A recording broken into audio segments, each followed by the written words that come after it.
Welcome to the Other Prince William podcast, a project of the Prince William Chamber of Commerce. I'm Bob Sweeney, President and CEO of the Prince William Chamber of Commerce. And I am Michelle Davis Younger, Mayor of the City of Manassas. We are so lucky, Mayor. Today we are joined by Marcus Silva, Yes. President and CEO of Villagio Hospitality Group.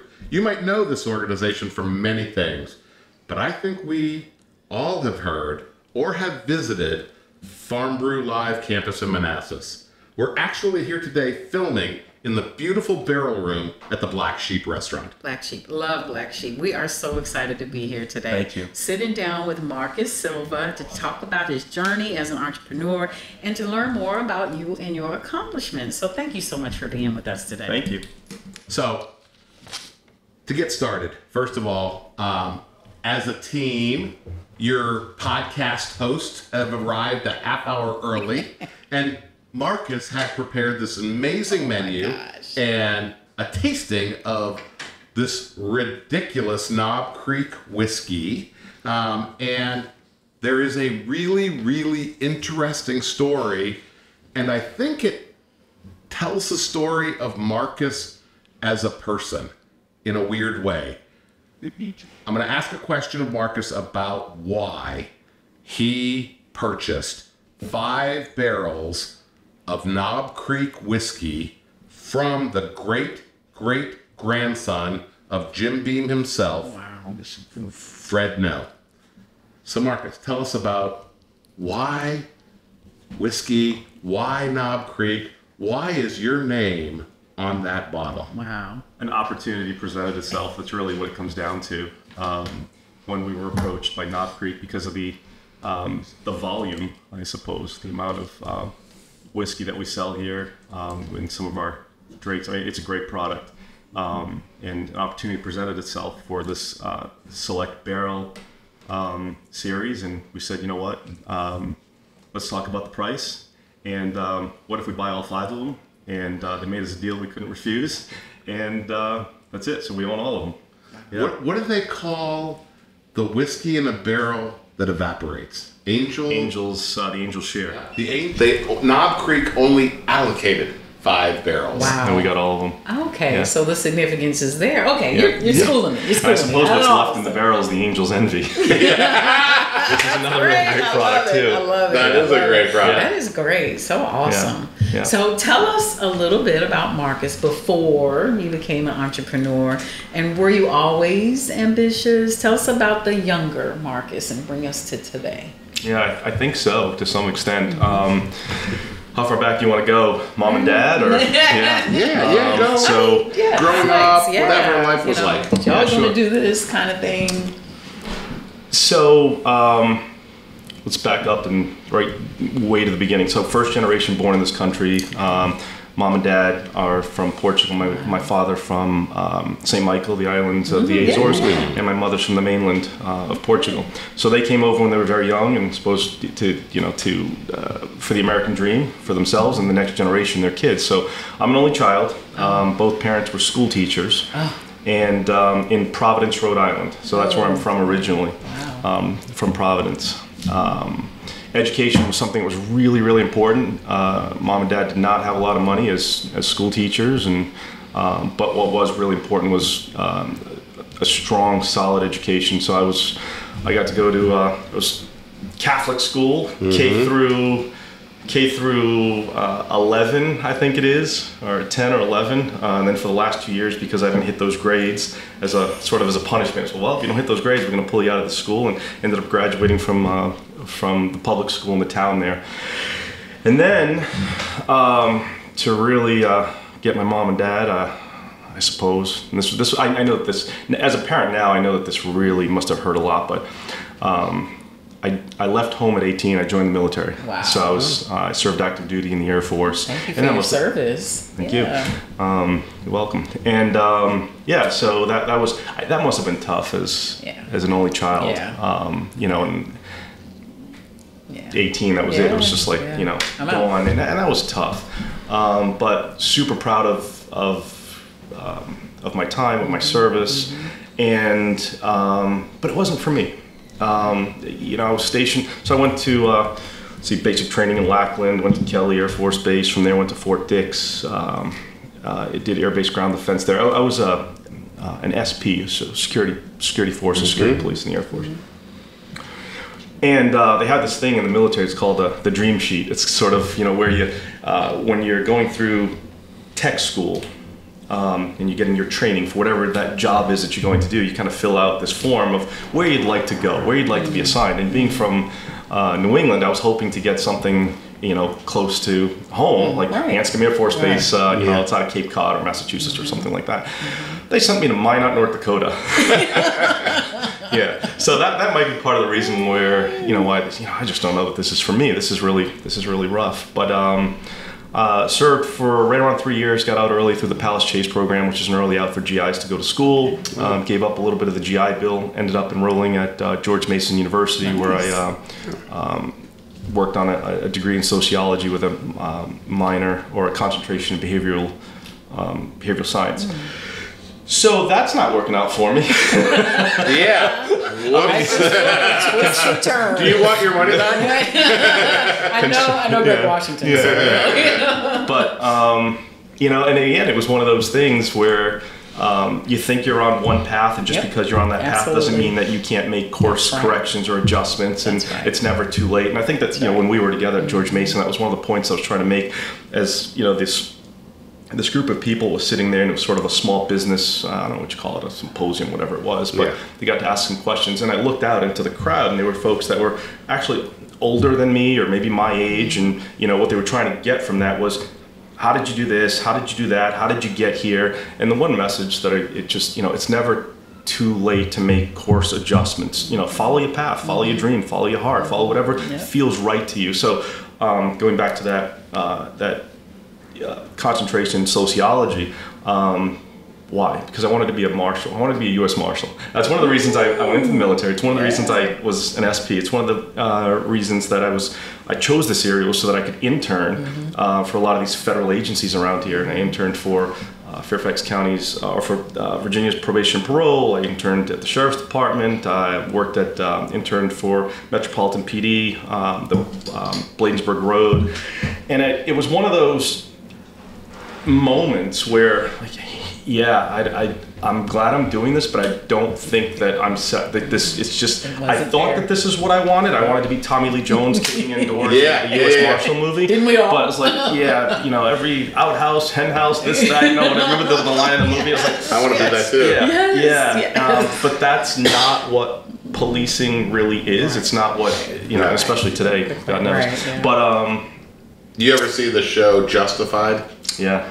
That was U.S. Marshal Service, and my favorite line in any movie and every TV show in it came from that. Very last episode, very last line, we dug coal together. Wow. It was awesome. So cool. Yeah. Yeah.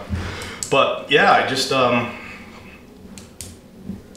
again, that's where I thought I wanted to be. That's what I thought I wanted to do. And it wasn't. So at a young age, with nothing to lose, really. At this point, I'd already met the woman that was going to be my wife. At that point, I was in college at this point, still interning, and I also had jobs in hospitality. So I was very fortunate to have worked for two of the largest and two of the biggest restaurant groups in the area. I worked for Clyde's Group, and I worked for Great American Restaurants. Oh, yeah. I worked at Mike's. I worked at Clyde's. The restaurant that I was assigned to was the Clyde's in Tyson's, which is no longer there anymore. But I did all the formal training in Georgetown, and I worked at the Tombs and at the Old Everett Grill. You kind of pull shifts there. But I was assigned to Tyson's. So I learned. That's where I really start to. I don't know if the word's embrace, but really pick up hospitality. And it was just a feeling that I had, and I really, truly enjoyed it. That was it.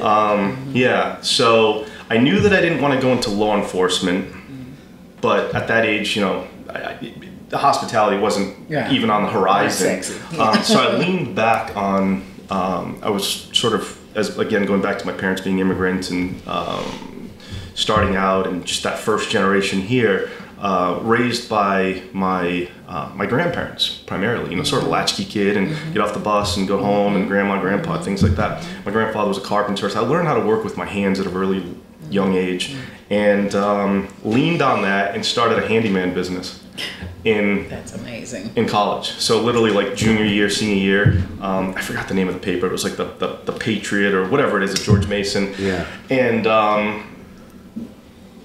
it was an ad for handyman services, and it was a realtor. I don't know how. It was like this is in the real estate boom there, and it was a realtor with like Remax or something that reached out to me and said, I have a bunch of closings, and I need the shutters fixed and the leaky toilets, and I need the gutters need to be clean. Can you do it? I'm like, I got you. Let's do this. And believe it or not, that's how the construction business started. And then it went from there to other services, to a company that is still very active today. We operate in 11 states in Puerto Rico. Before you talk about Riley, talk about the roofing job you did. Yeah. The very first one. Yeah, so I was it was Hybla Valley. It was off of Route 1, Alexandria. And it was an old Frank Lloyd Wright design. If you're familiar with his architecture or designs, a lot of these homes are long, big windows, and they tend to be flat roofs or low slope roofs. And the gentleman was selling his house, and he had, again, the realtor put me in touch with this gentleman. There was a punch list of items that needed to be performed. And I don't remember what I was doing. Maybe it was the soffits or the gutters or something like that. And I see all these contractors coming. Maybe over the course of a few days, 2 or 3 different contractors show up with these trucks and ladder racks. So I said to Mr. Whatever, if you don't mind me asking, what are you getting quotes from or for? And he goes, I have to replace the roof to sell the house because it leaks. Do you mind if can I take a look at it? What do you know about roofs? So I don't know, but I can guarantee you that I'll do a great job. It won't leak if you just give me a chance. Just give me a chance. Let me figure out what it's going to cost. I'll come to you. I'll be very transparent with the numbers, and maybe it's good for you, good for me, and I can put it on my resume. All right, kid. Whatever. Sure. And at the time on Route 1, there was an Ace True Hardware. I don't remember I forgot where it was or what it was across the street from. So I didn't even know that there were companies like Bradco Supply and the Roof Center and ABC. I ended up renting a U-Haul and going to the Ace True Hardware and buying all the shingles from them. Right? Loaded the U-Haul truck, broke the axle on the truck because it was like all the roofing shingles. Yeah. Literally broke the axle on the truck, driving into the guy's house. Unloaded the shingles onto the ground, and then little by little, one bundle of shingles at a time onto the rooftop, trying to figure out how I was going to do this. And I told you this story before, but my wife remembers it was like a Friday or Saturday. We weren't married at the time, but she was coming to visit me, check on me, and bring me lunch, sort of thing, and see how I was doing. And she tells the story that she remembers me sitting on the edge of the roof with my kind of legs hanging off the gutter with the bundle of shingles on my lap, and because on the back of the bundles there are the instructions that show how to install this. I had literally, so if they only knew what I didn't know, right? What's that called, like imposter syndrome or something? Like if he only knew what I didn't know, but I'm literally trying to figure this out. Like, how do I do this? Like, what's a starter course? How do you cut a valley? And then, by the grace of God, I don't know, whatever you want to call it, I hear pop, pop, pop. Pop, pop, pop. I was like, what is that sound? And I look across the driveway, and there are these 2 guys doing a roofing repair on the house across the street. And they have these things called nail guns. Wow. And they're hooked up to ear hoses, and they're hooked up to compressors. And I'm ready to pull my hammer out like one shingle at a time. And I'm like, wait a minute. So I walk over there. Hey guys, so you understand this stuff? Like, yeah. When you're done with that, you think you could help me out? I'm like, sure, let's come up with a price. And they finished their repair, and they came over, and we put this guy's roof on.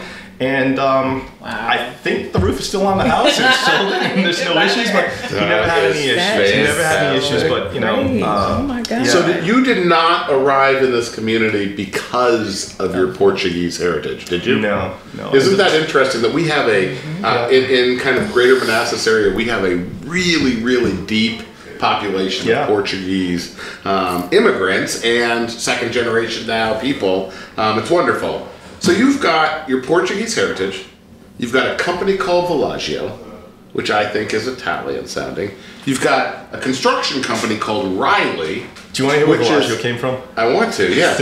So, as you know, really quick, so I live in the town of Clifton, which is a little village, right? Kind of stands, it's an old, Norman Rockwell sort of stands still in time, and it's a village. I'm not Italian, but I have an opportunity to open up a restaurant, and it's going to be Italian. I wanted to comfort food. That part was sort of, there was some thought process there on how we were going to do that. I was like, what am I going to name the place? So Villagio was like the Italian version. I made it up. It's like, an Italian. How do you make village sound Italian? Villagio. Yeah. It's literally like that is so funny. So that is basic. Hilarious. Yeah, it's not a word. That is. And your company's called Riley. Yeah. That's Irish. Yeah. I have a feeling that somewhere in the back of your mind you're trying to take over the world. Portuguese, Italian, Irish. Yes. So you want to know where Riley came from? Yeah. So Riley is my wife's maiden name. So I named the company after her. Points. Yeah. Look at you. That's great. Wow. That's awesome. Yeah, named the company after her. That's her maiden name. That's great. Mr. and Mrs. Riley, I still call him Colonel Riley. Yeah. You kind of have still to. do. Yeah, that's funny. They had 3 girls. And he's never pulled you aside and said, "Hey, call me Tom, will you?" Yeah, it's been so long at this point. I wouldn't do that. I remember going to Clifton because Villagio was the Heart and Hand. The Heart and Hand. Yeah. I used to work for a company in Centerville that we had our Christmas parties there, yeah. and then so I hadn't gone. And then when they said, this new restaurant is there, then I thought, well, we got to. And I told you, we absolutely love it. We found it by chance. Yeah, it's we found the town of Clifton by chance. Yeah, it's awesome. Well, it's one of those you just kind of go through, and but very, very much like the city of Manassas with the whole charm, Rockwell feel and the historic downtown and all of that. But I remember I walked in and went, "This is Heart and Hand." Yeah. Oh my God, they did such a great job. I mean, the bar and everybody's always great when they get there. So the charm of the town. Yeah, I found that. So you mentioned that earlier before we started this. You mentioned that you ride motorcycles. Yeah. Yeah. So when I was going through my quarter life crisis, I bought a Harley Davidson. Oh, I want to do that when I grow up. I can tell you a story about that too. It's funny. Absolutely. It was one of those. I don't remember why, where, when, or how exactly, but I was in Fairfax City driving through, and I just kind of had this itch that I wanted a motorcycle, and went into Harley Davidson. I was like, I love that dealership on Main Street there. I need this in my life. This would be really cool, and called my wife, called Colette, and said, hey, so I'm thinking about buying a motorcycle. She's like, what? I'm like, I said, look, it's either this or a boat. She's like, get the motorcycle. So she kind of gave me the thumbs up, and I got the motorcycle. I bought this, it was a Road King Custom. Favorite color was blue. Did all the paperwork. Guy, brings me the keys. Congratulations, this and that. And he's sitting there, and he's like, all right, well, have a great evening. I'm like, whoa. How do you ride this thing? I had no idea. Oh my God. He's like 1 down, 5 up, or 4 up, whatever it was. And literally showed me. I rode around the parking lot. She came and met me and followed me in second gear all the way home. You didn't even have a motorcycle license or anything. You hadn't gone through class. Nothing. You just knew you wanted to ride. I ended up getting that after. Wow. Yeah. That is so amazing. Yeah. You were the only kid in the class with the Harley. There's no better feeling than to be on a bike. It was awesome. So that's actually how we found Clifton. That's why when you mentioned that. Riding through, that is like the best feeling when you can ride through those little small towns and get that. So it's how we found it. One day she was on and it was some of the best times and the best conversations that we had. It is because we were riding together, and my wife likes to talk. So she's and holding on, and we're riding through the windy roads of Clifton, and it was awesome. Great. That's how we found the Heart and Hand, which is where we had a brunch actually, or something like that. And then when we left, there was this for sale by owner a block over, because we actually live like just a few houses down from there. It was just meant for you to be there and do that. Yeah. So.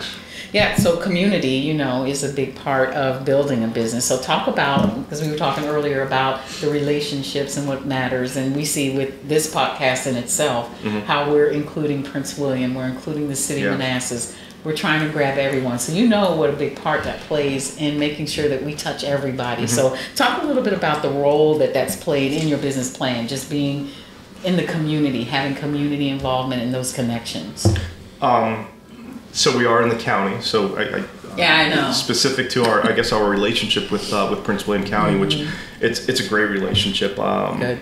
I'll go back to the beginning of how this came to be, but originally we were going to do a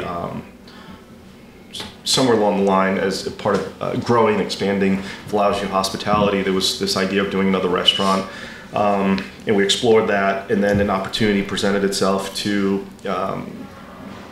what about a brewery? This is cool, and this is sort of in the beginning of when, I wouldn't say the very beginning, but still when it was like really just popular. They're popping up everywhere, and like, this is cool. And then Forrest came into my life, and he wanted to sort of reinvent himself, and he he makes a great beer. And Forrest Morgan, yeah. Forrest is brewmaster over at Two Silos, and all the creator of all those beers and brands that you see there. And an opportunity presented itself to purchase some land in Fairfax County to do a farm brewery. That did not work out for a variety of reasons. Even though it's a long story, but sort of a by right use. But there was a lot of concern from the neighbors of what that would be like to have a 21-acre farm in the middle of Fairfax County with a brewery, and the noise and the traffic and maybe drunk drivers and this and that. So it got a little bit tense for a while. It was a challenging time, but we held a town hall meeting in the town of Clifton at the barn. At the barn. And there were some neighbors that were definitely concerned, because it was one of those, he already owns the land, it's a by right use, are we wasting our time here? He's the developer, he's going to do whatever he wants. But I said to them, folks, we're neighbors, I'm raising my family here, we already have a business here. It's as much for you as it is for me. I want to hear what your concerns are, and if it doesn't feel right at the end of the night, we're going to pull the plug. No, he's not. We went through this for probably about an hour and a half, 2 hours. I felt like there was everything but pitchforks there. It was really tough. I know that feeling.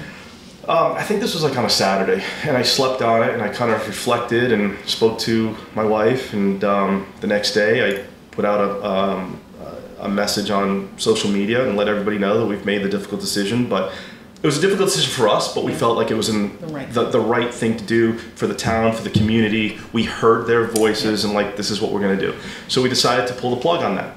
And just as that was happening, I remember reaching out to my assistant at the time, and I said, you got to start finding some other locations, because we're not done with this project. We're just going to take it somewhere else. Keep in mind, I already had the building fully designed, engineered. I mean, we're ready to put shovels in the ground, sort of thing. So we had spent, it's 21 acres in Fairfax County. We purchased the land. We paid for the architecturals, the engineering. We were ready to roll, and we pulled the plug. It didn't feel right. I got to live with it. Might have won the battle, not the war. Is that how they say it? Is that what it is? Yeah. So that's I said, you got to start looking for some other locations. So she gave me a list of properties, and this was not on this property that we're sitting on today was not on that list. And again, timing and circumstance, happened to drive by and see this building that I've driven by many times, and I said, hey, do me a favor, just find out who owns that land. Who owns that land with that barn with those 2 silos on it? We get a call back.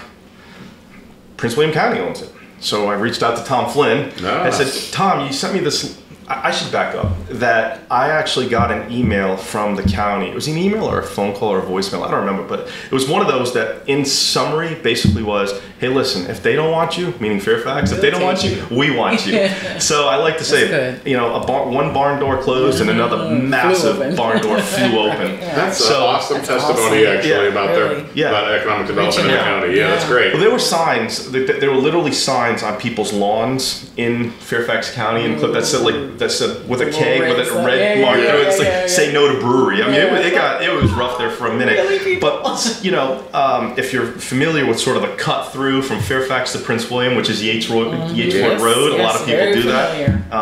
And I suppose anybody that didn't know that now knows. That's a cut through. Yeah. But they saw these yellow signs on people's lawns, like say no to brewery. Well, it caught somebody's attention in economic development. I get this call, which stemmed, what was it launched this other conversation, and I reached out and, the county owns it. What do you mean the county owns it? Hey, reached out to Tom Flynn. He's like, yes, we own it. It's a historic property, this and that. Are you interested? Absolutely. Let's take a look at it. And here we are. So that's what started that conversation. That's what started that relationship. It was super awesome right from the beginning, a ton of support. And I think that what also helped is that on the construction side, we have a lot of experience in adaptive reuse of historic buildings. So we do a lot of work with the National Park Service. So between the hospitality and our construction side and experience, it was just like the perfect marriage, and it just worked out really, really well. So I don't know that I answered the question, but what's the website for Riley Construction? It's ReillyConstruction.com. REILLY. If you, go ahead and say it. REILLY Construction.com. Yeah, so audience, if you haven't gone and looked, go look at that website. You'll be incredibly impressed with what Marcus has done on the construction side, starting from a roof in Hydla Valley. It's absolutely mind-blowing, the quality of construction that he has produced. We've all seen it here at Two Silos and Black Sheep. Black Sheep Restaurant. It's amazing. Adaptive reuse. It's basically adaptive reuse of an old barn that has become this masterpiece in the county. Amazing. I've loved it. So, a lot of people have a hard time jumping from, and you started talking about jumping from this business idea to actually starting their business. Have you been able to get past that? Well, how have you been able to get past that nervousness of a lot of people of just actually, like you said, the roofing story, or how did you actually, I mean, you are an incredibly shy guy. You even hate talking into a microphone. And you never do public speaking. No. And you're kind of a hidden gem. How did you actually have the wherewithal to make that first ask? Was it? In what space? In what world? Was it self-confidence? Was it? Yeah, you started Riley Construction. All of a sudden, you're seeing some success. You know the quality of your hands, right? You know your business mind. You know that, but all of a sudden you could say, "Oh my God, this is the vision for this place." Yeah, I don't know that I have a clearly defined answer to that question, but I mean, I guess it's just in a way I've always been sort of wired that way for some reason. I go back to on the construction side. I can tell you that, for example, my business cards said senior project manager until about 10 years ago. Like, I just didn't really care about the title, and it was just, to me it was more important that they understood that there was this person that cared so much about the business and so much about the product and what we were trying to deliver to the customer than I'm the president, I'm the CEO. Who cares about that? I just, it's at the end. So literally until about 10 years ago, it literally said senior project manager. I think right now it just says Marcus on it or something like that. So I don't. That's good. That's what I'm looking for. That's the answer. It's just how I'm wired, I suppose. And I think if jump in for just real quick, it's service. That is a part of you, and that's always been a part of you. From hearing you talk about your military, you've led with that service attitude. That's in your heart. So it's just showing up this way. I think so. That's always been your undercurrent, and this just gave you that platform to bring it even for more people to enjoy. That's you. You are service at your heart. I never really thought of it that way, but I think so. I mean, if I think even when I go back to, on the construction side with, sticks and stones, it was, that end product. Yep. Like, so it's how it all comes together and this product that we're delivering to somebody. Yep. And I think that in hospitality, it's about, creating moments, touching people's lives, connecting with others, and how it makes people feel. So when they walk into a space, again, going back to the sticks, it's a question that I ask myself all the time when we're sitting there and trying to think about something or imagine or design something. How will it make people feel? Yep. And it's a mantra that carries me throughout every single decision that I make. How will it make people feel? I think that's super important. Service. I love it. That's service. That's the first answer. thing you did, military, and that gave you your foundation. It makes me realize why you're successful right now. It's because it's about others. It's about your customer always first. Always. And it's about creating an environment that is special. Even the whiskey story.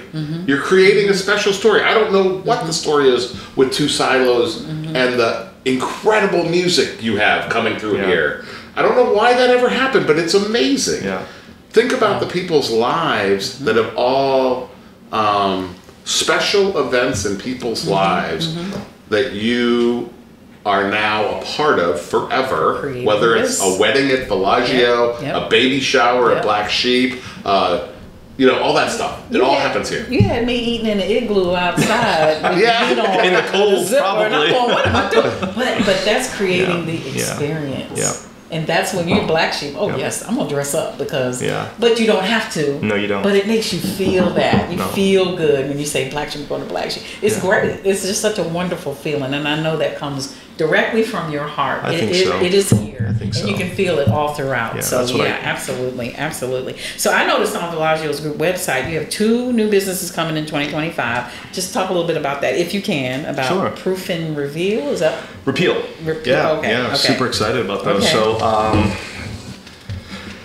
So Proof is going to be the new restaurant that is attached to Malarkey's new distillery. So Malarkey Distilled Spirits or Malarkey brand. So we're really, really excited to have partnered with Malarkey. Just an awesome family with a great product, a wonderful following, and probably more than anything, just a ton of potential. A ton of potential to be, certainly the areas, if not the regions, best distillery. I mean, they make an awesome product. So by bringing their family, their culture over to the campus and sort of marrying up with the energy that we have here, it's going to be awesome. It's going to be awesome.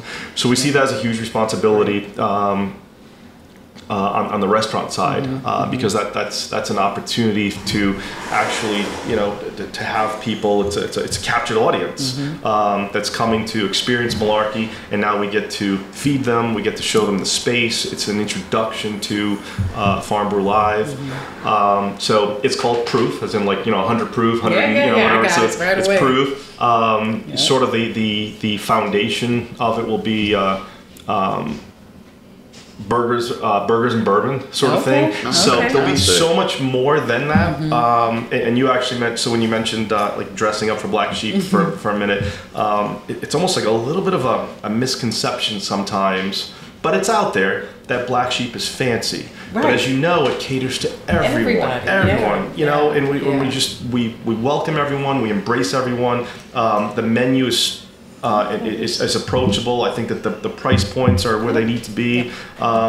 So what we're trying to do with this, though, is to create a concept that really speaks to that lunch demographic, those families, those folks that are in the community, all this residential density that's coming around here that may think, Black Sheep is more for special occasions, or maybe it's for a Friday night dinner. Well, we can go to Proof and have really great cocktails. We can have really great food. You can go there and have a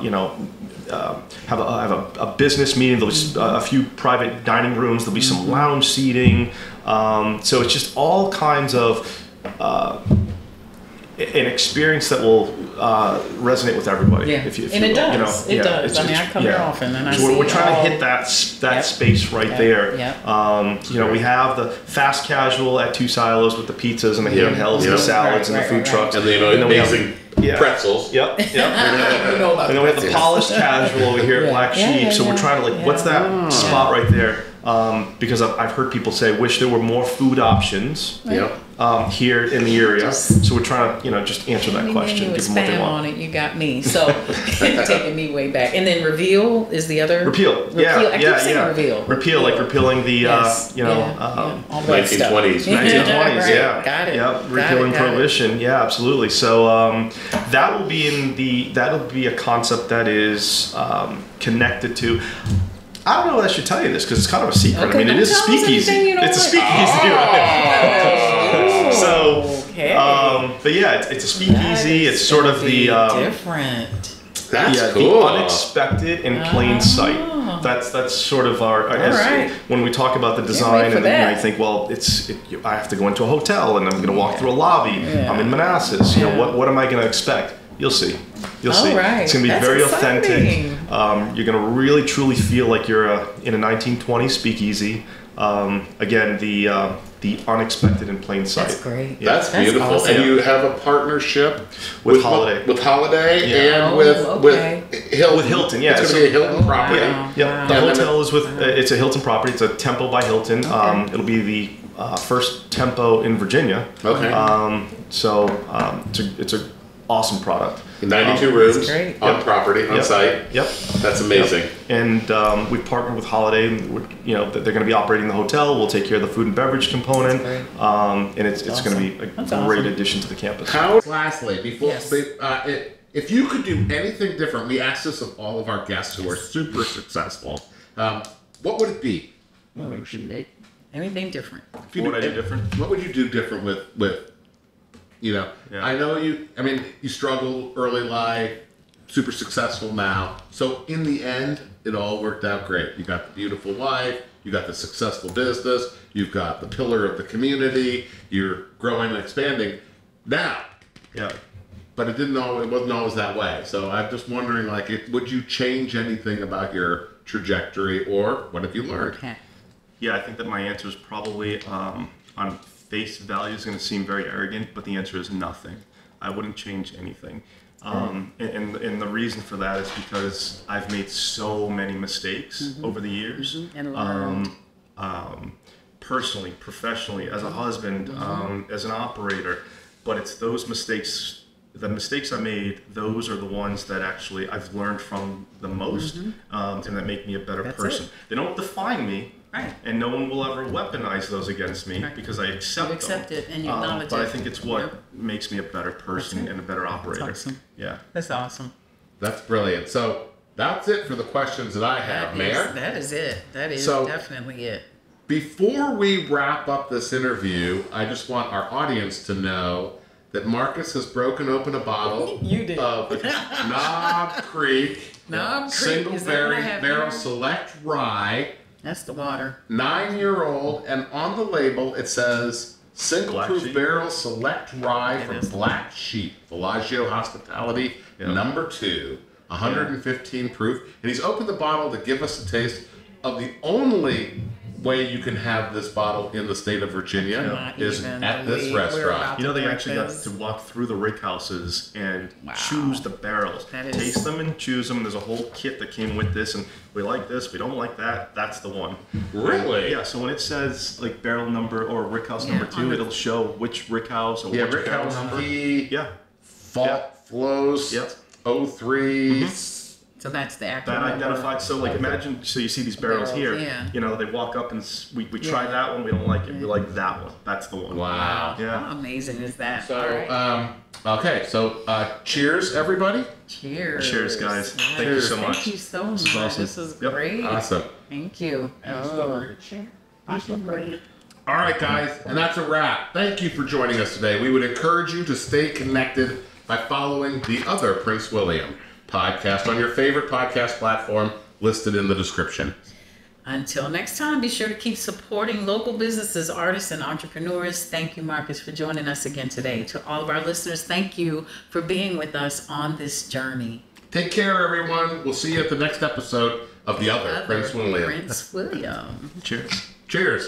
Cheers again.